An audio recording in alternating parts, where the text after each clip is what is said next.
院子竟如此局促。可不是嘛，转眼这都快20年了。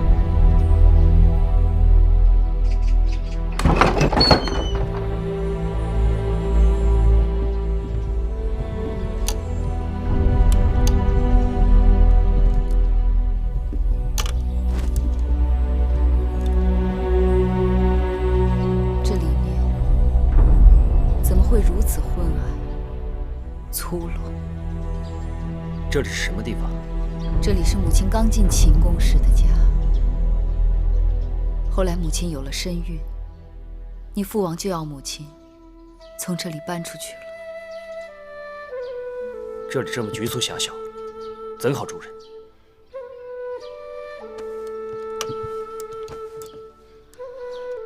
我与你冉舅舅、奎婆婆，还有香儿、慧儿，我们就住在这儿。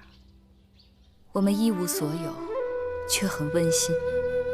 秦宫里有的是宽屋大厦，母后为何要住在这么僻静狭小的院落里呢？因为母亲并不想过宫里人的日子。我原本打算着，有朝一日要轻轻松松地出宫，做个无牵无挂的人。出宫？对母亲来讲，无论是清贫还是富贵都不要紧，要紧的是能有一个属于自己的家，有一个疼自己、疼孩儿的夫君。难道父王不是母后的意中人？进了秦宫，一切都变得身不由己。但母亲的确是因为有了你，才决定留在这后宫当中的。那母后究竟属意何人？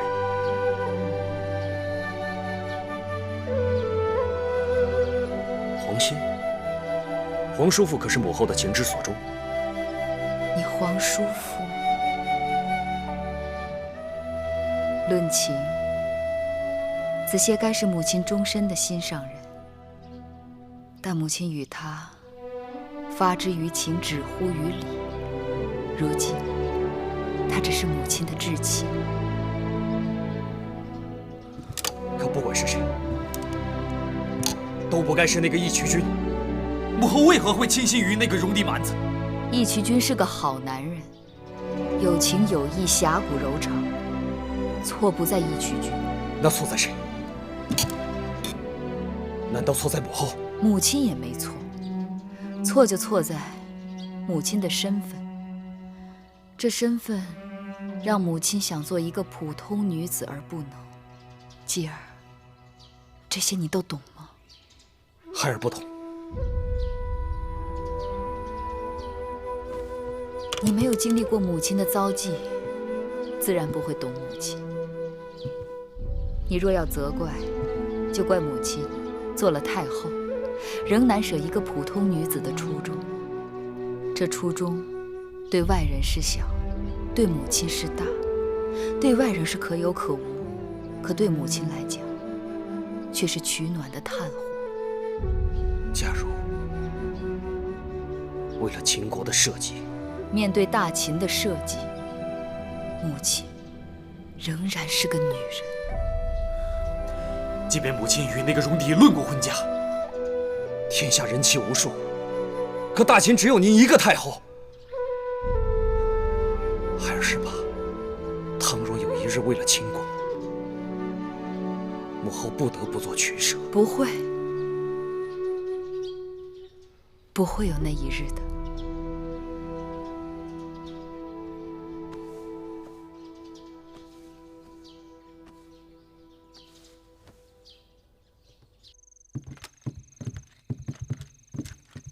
太后，义渠君来了。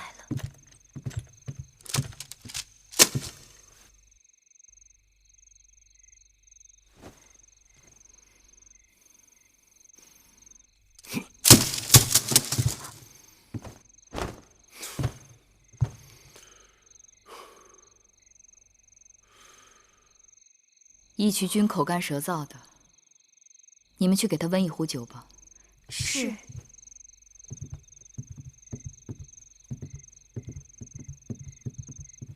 你午后去哪儿了？我到处找你找不到。我带继儿去了会院。你躲我？你为何要对他说那番话？有些事情你知我知就够了，何必故意去激他？对他说了又如何？他是秦王，得敢做敢当。哼，他不认我这个父亲倒也罢了，他竟然说他是因为继承祖业才做了这个秦王。这大秦天下与我这夷狄之辈根本无关。你们两人针锋相对，明明是一家人，却要搞得剑拔弩张，何必呢？他眼中早就没有你我了。他当上了秦王，他以为他就可以对我大呼小叫，颐指气使。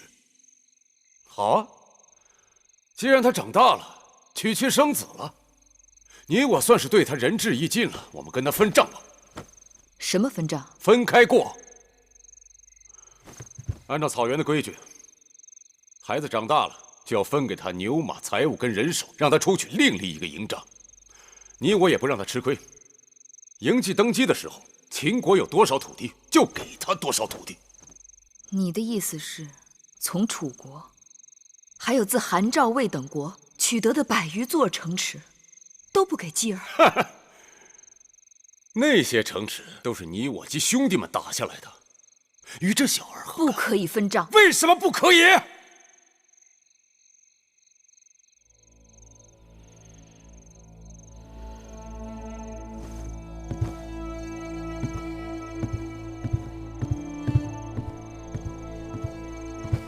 义渠君，这么多年，我们既是家人，又是君臣。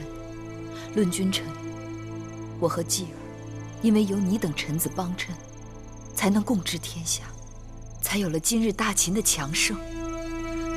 论家人，我们如十指攥在一起，才能松萝共倚，同舟共济。若照你这么分账，就会变得不堪一击。这么多年，你和继儿虽有龃龉，但总算是相安无事，怎么能说分就分，说拆就拆了呢？我知道你是怎么想的，你总巴望着至亲骨肉都能聚在一块儿。月儿，你我在一起这么久了，你说你想怎样就怎样，我说过你吗？我管过你吗？可眼下不是我要分了这情分，是你儿子嬴稷先动了手，他容不下我，有一日他也会容不下福儿。在他的眼里，他根本就没有把我们当成一家人。你先让一步，我也会劝继儿让步。